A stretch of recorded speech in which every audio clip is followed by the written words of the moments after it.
यानी ये संघ को राज्य के संदर्भ में हस्तक्षेप का अधिकार देता, बड़ा ये हस्तक्षेप लेकिन बड़ा सकारात्मक हस्तक्षेप है। ये राज्य की शक्ति को कम नहीं करता है, बल्कि अगर किसी राज्य में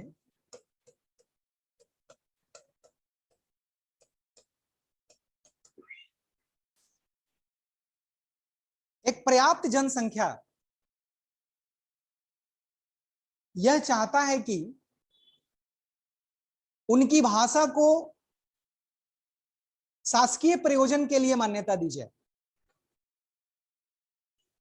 और राष्ट्रपति को भी ऐसा लगता है कि इस भाषा को मान्यता दी जानी चाहिए शासकीय प्रयोजन के लिए, और उस क्षेत्र की एक बड़ी संख्या, उस राज्य की एक बड़ी जनसंख्या अगर ऐसा चाहती है कि उनकी भाषा को मान्यता दिया जाए, तो राष्ट्रपति उस भाषा को शासकीय प्रयोजन के लिए मान्यता दे सकते हैं। यह राष्ट्रपति का अधिकार है। यह बात समझ में आई कि अगर किसी भी राज्य में जनसंख्या का पर्याप्त भाग अगर मांग करता है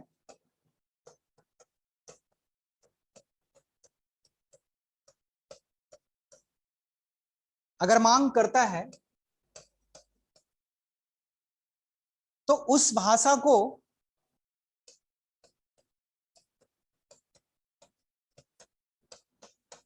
राष्ट्रपति मान्यता प्रदान कर सकते हैं। राष्ट्रपति मान्यता प्रदान कर सकते हैं शासकीय प्रयोजन के लिए, लेकिन संविधान में यह स्पष्ट नहीं किया गया कि किसी भी राज्य की कितनी जनसंख्या ऐसी मांग करती है तो उसे मान्यता दी जानी चाहिए। कांग्रेस की कार्य समिति 5 अगस्त 1949 को एक संकल्प पारित किया। कांग्रेस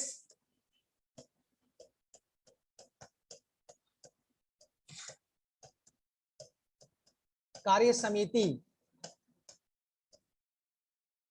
5 अगस्त 1949 को 5 अगस्त 1949 को एक संकल्प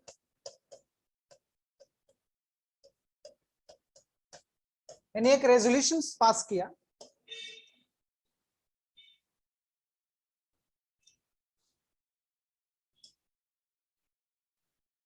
संकल्प पारित किया जिसमें कहा गया है कि किसी भी राज्य के किसी भी क्षेत्र की 20% जनसंख्या पारित किया, जिसमें कहा गया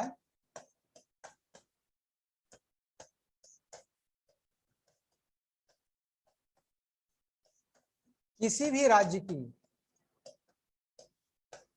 20% जनसंख्या 20%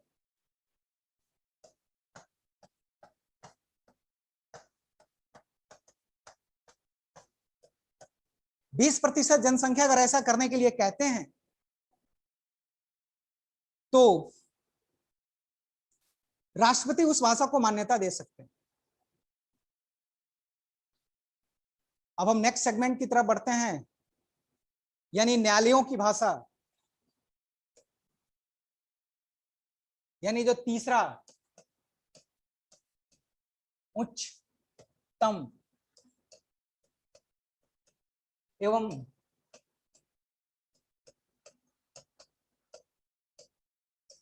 उच्च न्यायालय की भाषा। अगर भारत में कोई भी संस्था हिंदी से सबसे ज्यादा अगर घृणा करता है तो यही न्यायिक व्यवस्था है, यह न्यायालय ही है। ऐसे लगता है कि हिंदी इनके कैंपस में भी नहीं आनी चाहिए। अगर इनका बस चले तो कैंपस के अंदर हिंदी में बात करना भी मना कर दे।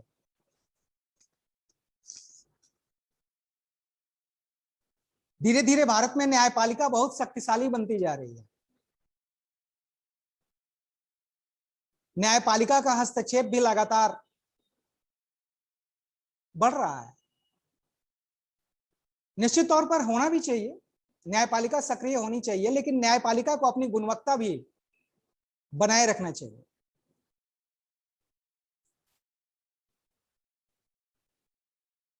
पंद्रह वर्ष की सीमा जो अंग्रेजी के लिए लगाई गई थी,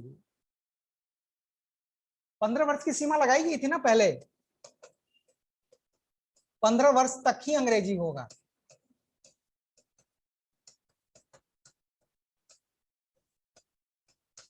अंग्रेजी मानसिकता वालों ने इसे, हिंदी को अंग्रेजी के अधीन बना दिया। 15 वर्ष तक ही अंग्रेजी होगा। कम से कम ये जो प्रावधान था वो भारत में ये किया तो गया, लेकिन यह न्यायालय पे नहीं लागू होगा। न्यायालय पर लागू नहीं होगा। यानी ये 15 वर्ष वाली जो अवधि थी वो न्यायालय पर कभी लागू नहीं हुआ।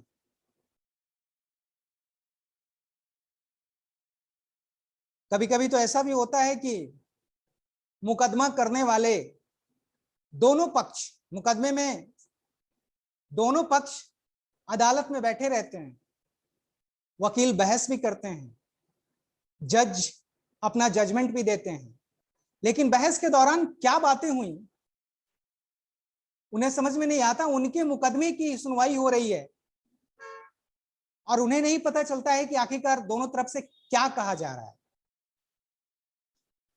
जजमेंट भी पढ़ने की स्थिति में नहीं होते हैं, जजमेंट भी वकील ही पढ़कर बताते हैं, क्योंकि ये सुनवाई अंग्रेजी में होती है। अंग्रेजी में सुनवाई उतनी उच्च दर्जे की सुनवाई, हालांकि ऐसा सच्चाई नहीं है, ये सुनवाई हिंदी में भी हो सकती थी।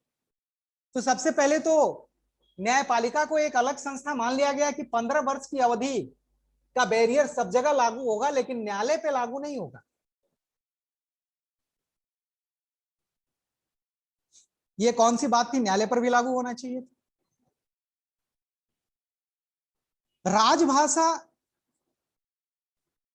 अधिनियम 1963 में जो बनाया गया, उसकी धारा 7 में यह उपबंध है कि राष्ट्रपति की पूर्व अनुमति से ही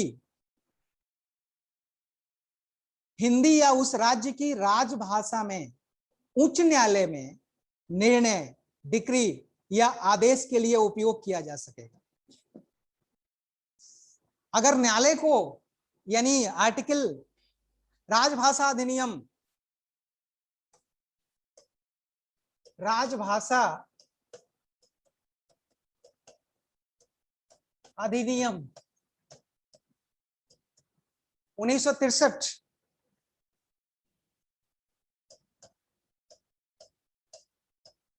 की धारा 7,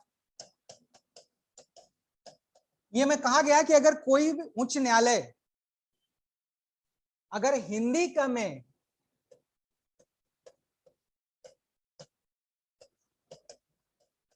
अगर हिंदी में आदेश, डिक्री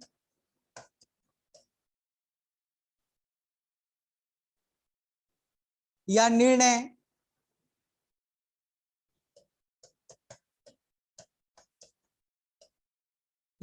देना चाहता है,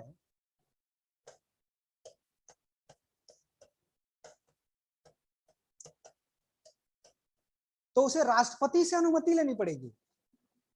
तो उसे राष्ट्रपति से अनुमति लेनी पड़ेगी। देखिए कितनी विडंबना है कि हिंदी में आदेश, निर्णय या डिक्री लिखने के लिए या उसका उपयोग किए जाने के लिए राष्ट्रपति से अनुमति लेनी होगी, तभी वो उच्च न्यायालय ऐसा कर सकता है। और भारत में सिर्फ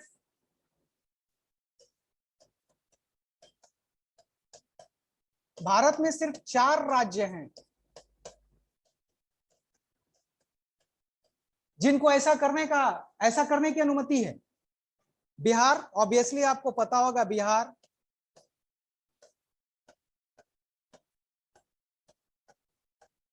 मध्य प्रदेश, राजस्थान,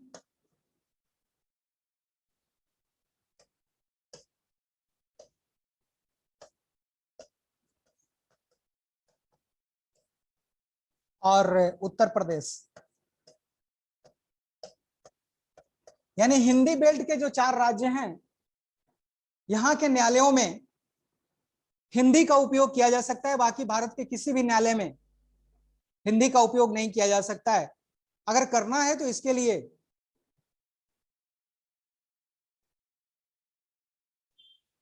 राष्ट्रपति से अनुमति लेनी होगी। उच्चतम न्यायालय में तो स्थिति हिंदी की और बुरी है। यहां तो कम से कम राष्ट्रपति की अनुमति से ऐसा कर भी सकते हैं। उच्चतम न्यायालय में अभी तक हिंदी को प्रवेश नहीं मिला है।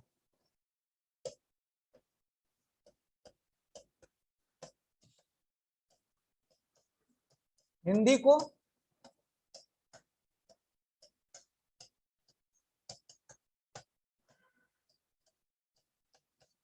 नहीं मिला है।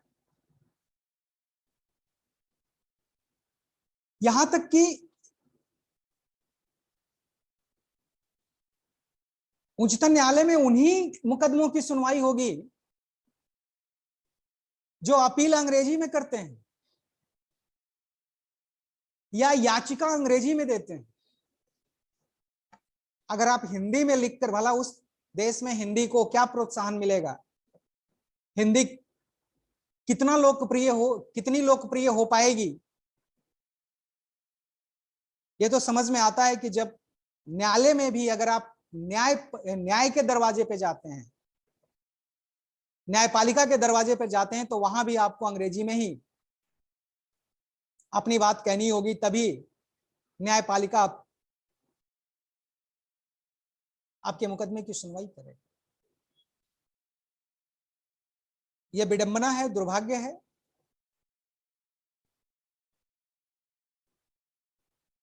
या हिंदी को प्रोत्साहित करने का और अंग्रेजी को हतोत्साहित करने का यह तरीका है।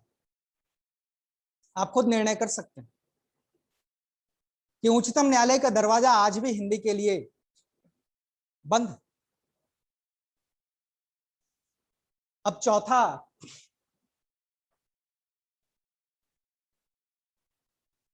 विशेष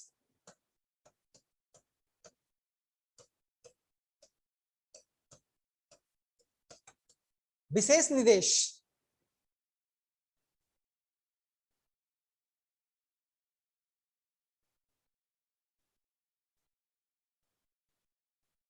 अनुच्छेद 350,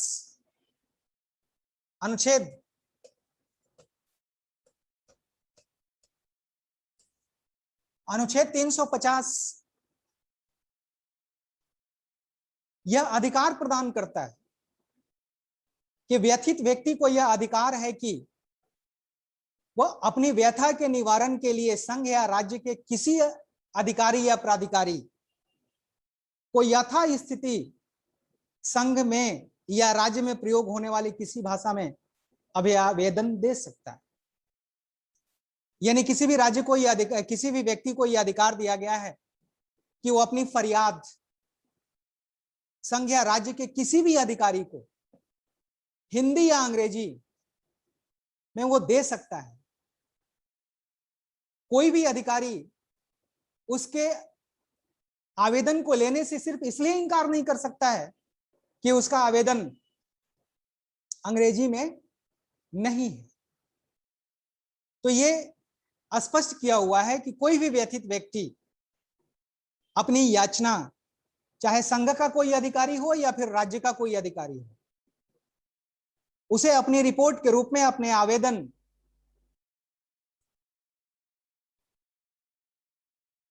उस राज्य की जो राजभाषा है उसमें दे सकता है, और कोई भी अधिकारी इसे लेने से इनकार नहीं कर सकता। अगर कोई अधिकारी, जैसे उर्दू में अगर कोई मुस्लिम व्यक्ति आवेदन अगर उर्दू में देते हैं तो अधिकारी द्वारा उसे स्वीकार करना पड़ेगा, और उस उर्दू का ट्रांसलेट हिंदी में करवाना होगा। लेकिन उसे आप इसलिए नहीं लौटा सकते हैं कि आप आवेदन उर्दू में क्यों दिया, क्योंकि उर्दू बिहार की द्वितीय राजभाषा है। तो आप उर्दू में भी आवेदन दे सकते हैं, कोई भी अधिकारी इसे लेने से मना नहीं कर सकता।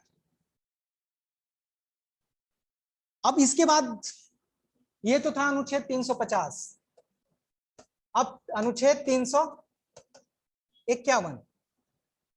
अनुच्छेद 351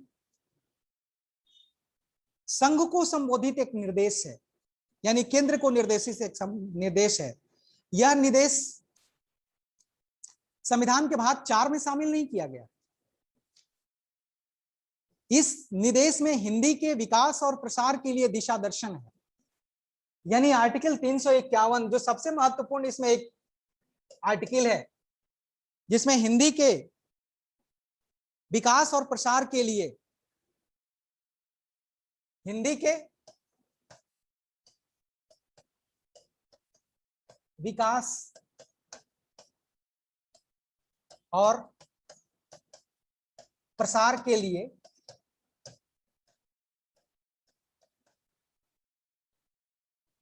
एक तरह से दिशा निर्देश दिए गए हैं।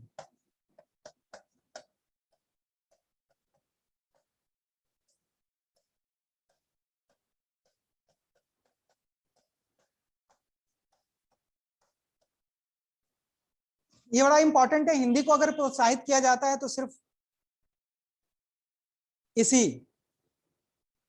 इसमें वो तरीके क्या हैं होने चाहिए, ये संघ को निर्देशित है। ये आर्टिकल किसको दिया, ये आर्टिकल में किसको निर्देश दिया गया है? संघ को निर्देश दिया गया। शब्दों के निर्माण के लिए, शब्दावली के निर्माण के लिए, यानी किसी भाषा में किसी भाषा की समृद्धता उसमें शामिल शब्दों से पता चलता है कि कोई भी भाषा कितनी समृद्ध है। और कोई भी ऐसी भाषा है नहीं है जिसमें अन्य भाषाओं के शब्द शामिल नहीं होते हो, खासकर विशेषकर हिंदी में तो संस्कृत के भी शब्द हैं, देशज विदेशज, कई तरह के शब्द इसमें शामिल हैं, और जिसकी वजह से हिंदी की समृद्धता बढ़ी। तो इस आर्टिकल अनुच्छेद 351 में यह भी स्पष्ट कहा गया है कि हिंदी को समृद्ध बनाने के लिए, यानी हिंदी को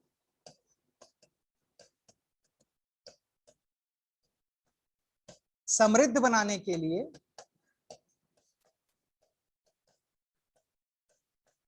संस्कृत से भी शब्द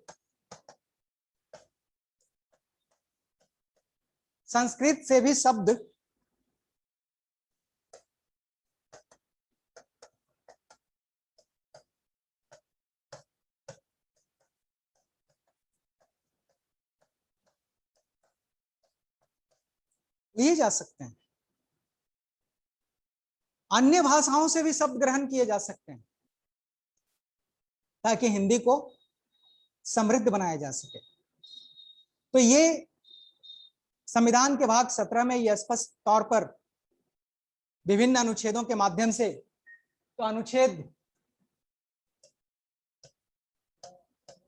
343 से लेकर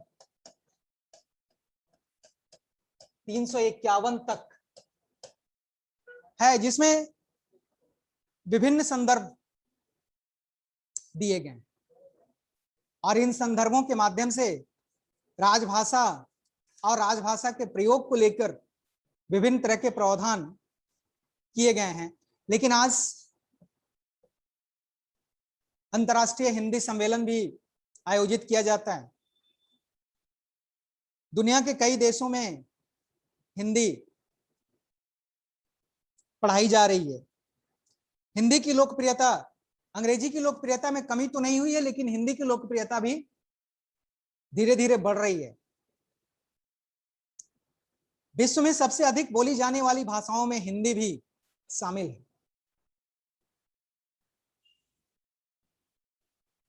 अगर हिंदी को और सम्मानित करना है तो हिंदी को राष्ट्रभाषा के रूप में भी दर्जा मिलना चाहिए। दक्षिण के राज्यों को भी हिंदी के रूप में हिंदी को स्वीकार्य, दक्षिण के राज्यों में भी हिंदी को स्वीकार्यता मिलनी चाहिए। अभी जो नई शिक्षा नीति आई है, इसमें भी हिंदी को प्रोत्साहित करने की व्यवस्था की गई है। हिंदी हमारी अंतर्राष्ट्रीय पहचान बने। हिंदी आने वाले समय में संयुक्त राष्ट्र संघ की जो 5 आधिकारिक भाषाएं हैं, उसमें भी हिंदी को शामिल होना चाहिए। अगर भारत को सुरक्षा परिषद में अस्थायी सदस्यता मिल जाती है, तो ये एक मुहिम होना चाहिए कि संयुक्त राष्ट्र संघ में की आधिकारिक भाषाओं में हिंदी को शामिल किया जाना चाहिए। इससे हिंदी का अंतर्राष्ट्रीय स्तर के साथ साथ, राष्ट्रीय स्तर के साथ साथ अंतर्राष्ट्रीय स्तर पर भी हिंदी को मान्यता मिलेगी और हिंदी एक समृद्ध भाषा बन पाएगी। और हम सबकी जिम्मेदारी है कि हिंदी बोलते समय, हिंदी लिखते समय भी हमें उतने ही फक्रता महसूस होनी चाहिए जितनी अंग्रेजी को लेकर होती। अगर हम खुद हिंदी को सम्मानित नहीं करेंगे, अगर खुद हिंदी को हम आत्मसात नहीं करेंगे, तो भला हम किसी और से क्या इसकी अपेक्षा कर सकते हैं। इसलिए अंतर्राष्ट्रीय स्तर पर अगर हिंदी को लोकप्रिय बनाना होगा तो इसकी शुरुआत भारत से ही करनी होगी। धीरे धीरे ही सही हिंदी लोकप्रियता की तरफ बढ़ रही है। आज का क्लास यहीं कंक्लूड करते हैं। कल फिर हम संवैधानिक संस्थाओं के, जैसे मैंने शुरू में ही बताया था कि कल उच्चतम न्यायालय और उच्चतम और उच्च न्यायालय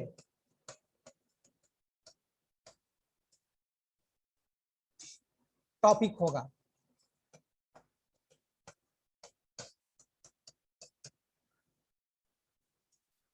आज के टॉपिक से संबंधित कोई प्रश्न अगर पूछना चाहते हो तो पूछ सकते हो। आज के टॉपिक से